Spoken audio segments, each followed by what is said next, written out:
nima uchun Movaron Nahr diyorida jihodiy amaliyotlar kechikmoqda? O'zbekiston Islomiy harakati Afg'oniston va Pokiston bilan mashg'ul bo'lib qolmoqda degan e'tirozlarga nima deysiz? Albatta, O'zbekiston Islomiy harakati doim aytganmiz, Movaron Nahr diyorida tavallud topgan, Movaron Nahr diyoridagi musulmonlarni ichidan chiqqan harakat a'zolari edi va bu harakatni dunyoga kelishligi va bu harakatning maqsadi avvalgi bosqichda O'zbekiston, so'ngra Tojikiston va Movaron Nahr diyorida islomning oliy qilishlik maqsadi uchun bu harakat ish boshlagan edi. Ko'p suhbatlarimizda aytganimiz singarin, bu harakat ko'p bosqichlarni o'zini boshidan kechirgan. Birinchi bosqichi yurtlarda dinsizlik, ateist, kommunist aqidasi g'olib bo'lib turgan vaqtida bu harakatning asoschilari bo'lgan ustozlarimiz, ularni qanchalari shahidlar bo'lib ketdi, qanchalari dushman zindonlarida hozirgacha saqlanyapti. Bu harakatni ana shu risolat tarixidagi singarin, ya'ni da'vatni sirli bosqichini bosib o'tdi. Undan so'ngra 80-90-yillar o'rtasida oshkor da'vatni bosqichini bosib o'tdi. Xosatan safimizda shahid bo'lgan birodarlarimiz va hozirgacha bu xizmatni davom ettirayotgan mujohid rijol birodarlarimizni ko'pchiligi ana shu da'vatni oshkor bo'lgan vaqtida hidoyatlanib, haqni tanib, safga qo'shilgan birodarlar 1991-yil go'yoki nomiga atalgan mustaqillik qo'lga kiritilingandan so'ngra mana bu oshkor da'vatga qarshi ochiqdan ochiq tarixda o'tgan singarin dushmanchilik boshlangandan so'ngra mana bu harakat oyista Tojikistonga hijrat qildi va Tojikistondan Afg'onistonga hijrat qilib chiqdi va Tojikistonga hijrat qilib chiqqan vaqtida Tojikistonda boshlangan jihodiy faoliyatga ilk kunlardan, birinchi kunlardan bo'lib alhamdulillah Alloh bergan tavfiq bilan o'z hissasini qo'shdi va harakat o'zining tashqarida hijrat diyoridagi shakllanishligi Tojikistondagi 1992-yilda boshlangan mart oyida boshlangan inqilobga to'g'ri keldi. Ya'ni ana shu yurtlarda sirlik, maxfiy, oshkor da'vat bosqichlari, hujralarda tarbiyalangan yosh yigitlar, yosh mujohidlar Tojikistondagi bo'lgan jihodda musulmonlarni safida turib islomni va musulmonlarni himoya qildi va mana bu bosqichda o'zini yangi tajribalarni orttirdi va siratga muvofiq o'ziga ansorlarni topdi.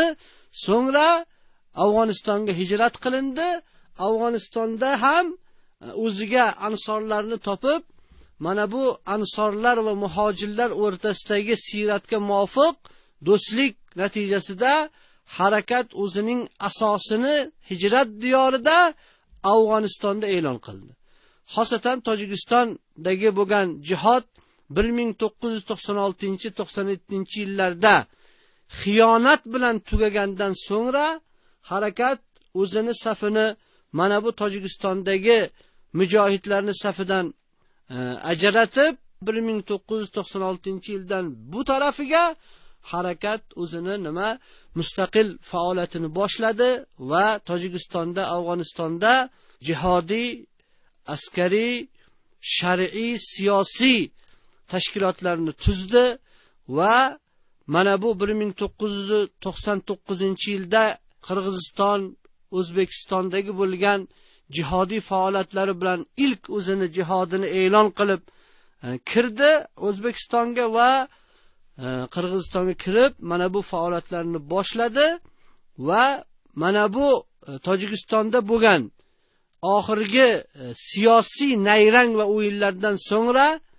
musulmonlar o'rtasidagi ehtimoli bo'lgan janglar sodir bo'lmasligini oldini olib, harakat Afg'onistonga hijrat qildi va islomiy imorat e'lon qilingandan so'ngra Amirul Mo'minin Mulla Muhammad Umar hafizahullohga arab va ajamlar barchasi bay'at qilgandan so'ngra jamoatni ichi va tashqaridagi ulamolarning ittifoqi bilan bu imoratni shar'iy imorat deb e'lon qilingandan so'ngra imoratga bu jamoat bay'at qildi va o'zini faoliyatini Afg'onistonda va Mavaroun nahrida davom ettirdi. Va lekin 2001-yilda harakat o'zini kichkina doiradan katta doirada faoliyatini boshladi. Bu islomiy imoratni himoya qilish va islomiy imoratda to'plangan musulmonlarni himoya qilishlik bosqichi edi. Ya'ni Mal'un Bush boshchiligidagi Amerika Afg'onistonga hujum qilgandan so'ngra bu imoratni himoya qilishlik biz uchun O'zbekiston va yoki Tojikiston Mavaroun nahridagi faoliyatimizdan muhimroq edi. Shar'an ham biz uchun umum ummatni maslahati, umum ummatni foydasi birinchi o'rinda bo'lganligi uchun biz O'zbekiston uchun yoki Tojikiston uchun yoki Mavaroun nahr uchun emas, balki ummat uchun, ummatni himoyasi uchun otlandik va mana shu muddatda biz ko'proq mana bu salibiylar to'foniga qarshi, selga qarshi alhamdulillah avvalgi saflarda qalqon bo'lib turdik va bizlar uchun muhimroq bo'lgan narsa nima edi? Mana bu Afg'onistondagi bo'layotgan salibiylar jangida islom va musulmonlarni himoya qilishlik edi. Biz mana bu imoratda yashagan vaqtimizda, islomiy imoratda yashagan vaqtimizda islomiy xilofatni qurishlik onlari yaqinlashgan vaqtida kufr bir bahona bilan mana bu diyorga bostirib keldi va bu bahona asosan Afg'oniston islomiy imoratida panoh topgan muhojir birodarimiz Shayx Usama bin Laden hafizahullohni topshirishlik bahonasi edi. Va lekin aslida juda ko'p shartlarni Amerika qo'ygandi. Shu jumladan shariatni tatbiq qilmaslik va Afg'onistonda demokratiyani tatbiq qilishlik talablari bor edi. Va bu shartlardan bittasi, Amerika tomonidan qo'yilgan shartlardan bittasi bu Shayx Usama bin Laden hafizahullohni Amerikaga taslim etishlik edi. Va lekin Amirul Mo'minin nafaqat Shayx Usama bin Laden balki biror bir muhojirni kufrga taslim qilmaslik azimatida turdi va mana bu bir muhojirni himoya qilishlik uchun butun davlatini qurbon qildi. Albatta bu islom tarixida juda ham nodir, kam topiladigan fidoilik, azimat, balki ummatga izzat bag'ishlaydigan, dunyoda ham oxiratda ham yuzini yorug' qiladigan buyuk bir fidoilik edi, buyuk bir ihson edi. Ihsonga albatta ihson bilan javob berishlik kerak edi. Amirul Mo'minin Mulla Muhammad Umar boshchiligida qurilgan islomiy imorat islomni asosini, islomdagi musulmonni birodaridir. Unga zulm qilmaydi, uni kofirlarga topshirmaydi, uni masxara qilmaydi, uni yordamsiz tashlab qo'ymaydi degan hadisga muvofiq bir musulmonni kofirlarga taslim qilmadi va o'zini so'zida to oxirgacha turdi. Mana bunday bir vala uzakki alallohi ahada sodiq rahbar bilan, sodiq amir bilan uni safida turishlikni Alloh va Rasuli buyurgan edi.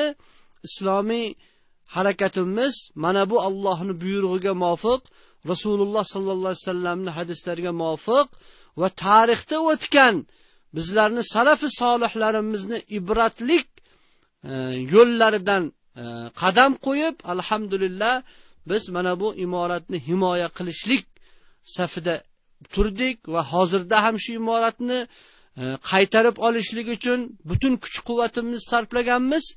Chunki biz doimiy aytib o'tganmizki, butun insoniyatni qaysi bir aqidaga e'tiqod qilishdan qat'iy nazar o'zini nizomi bor, o'zini qonuni bor, o'zini boshlig'i bor, o'zini rahbari bor, o'zini davlati bor. Va lekin afsuslar bo'lsinki, islom ummatini, Qur'on ahlini boshi yo'q, davlati yo'q, yeri yo'q.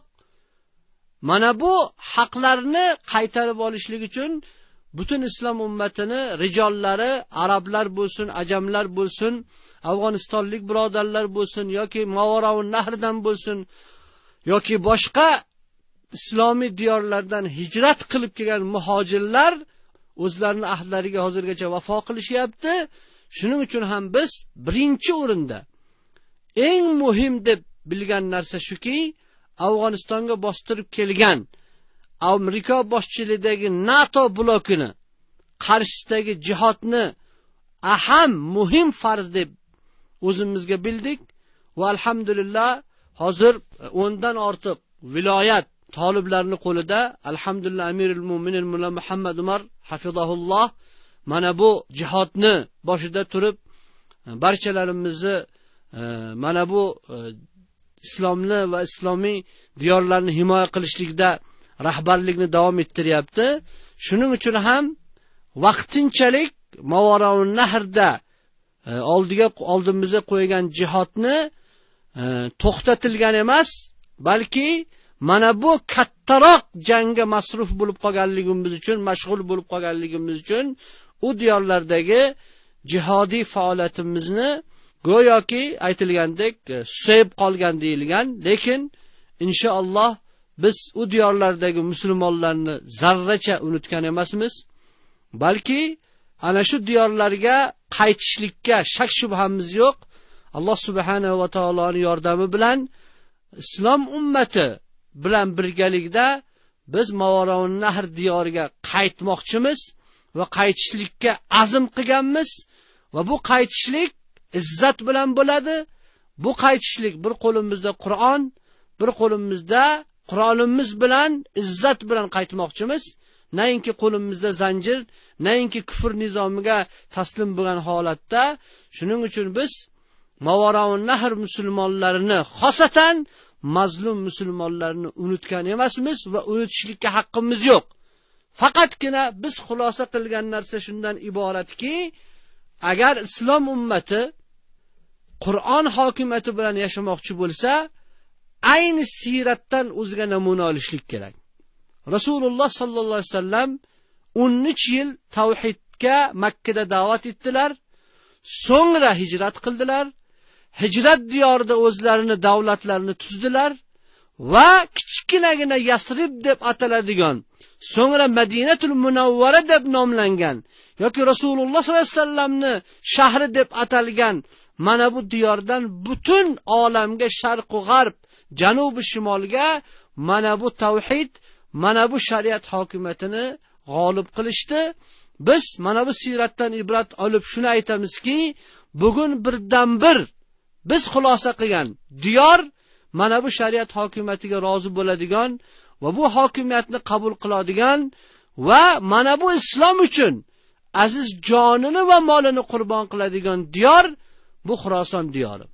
Xuroson diyorini asosiy markazi Afg'oniston va mana bu Afg'onistonning atrofidagi musulmonlar yashayotgan diyorlar. Afg'oniston musulmonlari avval inglizlar bilan bundan 70 yil 80 yil oldin urushganda bosqinchilarga qarshi ularga taslim bo'lmagan edi.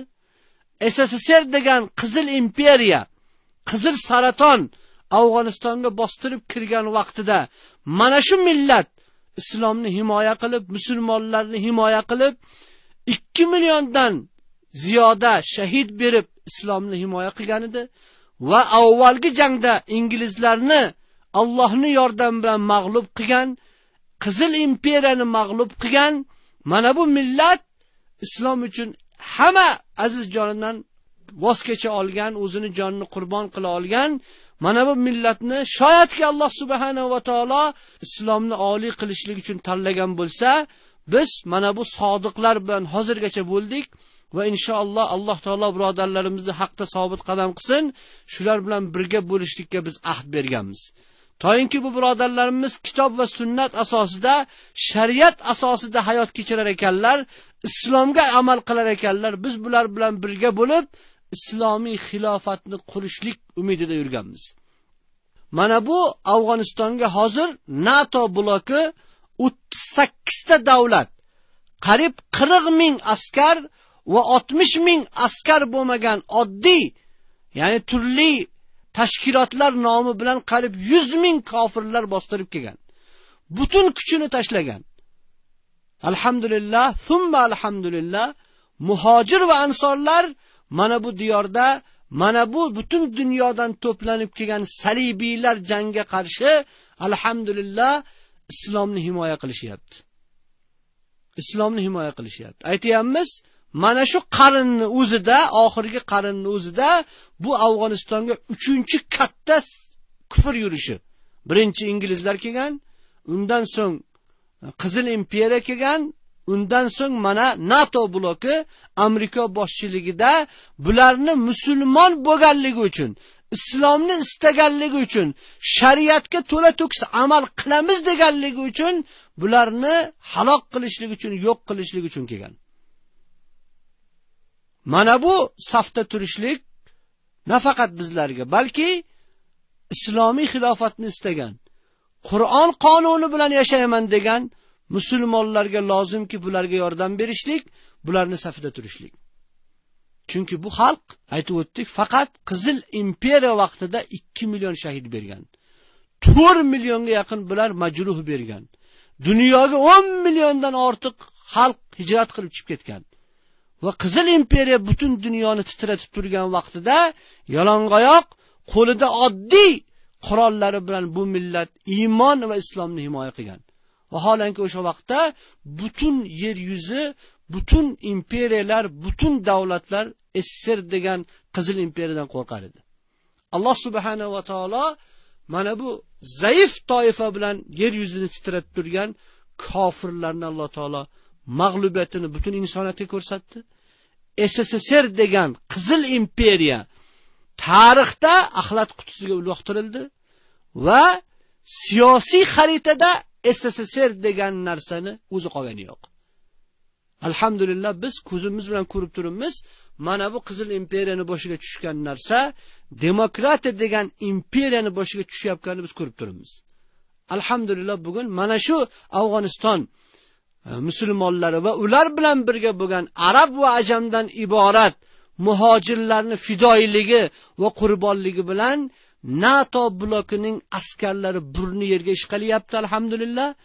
Alhamdulillah bu kufrni ham mag'lubiyatini alhamdulillah Allohdan so'raymizki, islom ummatiga ko'rsatsin va islomiy imorat, islomiy xilofatni Alloh taolo bizlarga qaytarib bersin. Shuning uchun Mavaroun Nahr musulmonlari va Mavaroun Nahrni xossatan Tojikistonda jihad qilgan birodarlarimiz o'ylamasinki, biz unutilgan ummatmiz deb. Yo'q. Inshaalloh islom sherlari, islom ummatining sodiqlari inshaalloh uzoq emas, Alloh o'zi belgilab qo'ygan kunlarda inshaalloh Mavaroun Nahrga fotihlardan bo'lgan holatda kiradilar. Inshaalloh islomiy xilofatni qurishlikka bizni qalbimizda aniq, komil ishonch bor. Chunki bunga sharoit, bunga ummatning birligi va ummat 100 yil mobaynida yo'qotgan ko'p izzatlarni Alloh taolo qaytarib beryapti. Shuning uchun ham biz ana shunday rijollar bilan, sodiqlar bilan, fidoilar bilan bir safda bo'lishga qaror qilganmiz va inshaalloh Afg'oniston bo'lsin, Pokiston bo'lsin, butun yer yuzida islomiy xilofat, Qur'on hokimiyatini o'rnatishlik uchun azm qilingan, belni mahkam bog'langan va islom bir makoni zamonga xos bo'lmagan singarin, bizni harakatimiz ham bir makoni zamonga xos emas. Buni isboti o'laroq biz alhamdulillah Tojikistonni ilk kunlaridan, undan so'ng Chechenistonda, undan so'ng Afg'onistonda, hozirda Pokistonda bo'lsin, alhamdulillah o'zimizni shahidlarimizni mana shu diyorlarda Alloh yo'lida qurbon qilib isbotlab kelyapmiz va doim aytganmiz, biz mana bu islomiy xilofatni Allohni mulkida, mulk hammasi Allohniki, hokim bo'lishgungacha qadar kurashlikka azm qilganmiz va inshaalloh aytib o'tganimiz kabi Mavaroun Nahr musulmonlari, xosatan O'zbekistondagi mazlum musulmonlar yomon gumon qilishmasin, balki mujohidlarning haqqiga duo qilishsin. Inshaalloh NATO bloki bilan birlasha olgan, Shanxay birligi bilan birlasha olgan o'g'lonlari inshaalloh mana bu kommunistlardan qolgan sarqit hukumatlar bilan inshaalloh dinni himoya qilish yo'lida olishlikka tayyor. Ya'ni biz ojiz bo'lib qolganligimizdan, noiloj bo'lib qolganligimizdan, kuchimiz kamayib qolganligidan emas, balki mana bu islomiy imoratga yopirilib kelgan kattaroq salibiylar jangiga qarshi o'zimizni ko'proq kuchimizni sarflaganimiz uchun Mavaroun Nahrdagi jihodimiz bir muddatga susayib qolgan, buni biz tan olamiz. Va lekin inshaalloh umidimiz borki, Alloh subhanahu va taolo qodir qilgan lahzada biz mana bu bo'layotgan zulmga, mana bu bo'layotgan kufr va shirk, vahshiylikka inshaalloh o'zimizni javobimizni beramiz.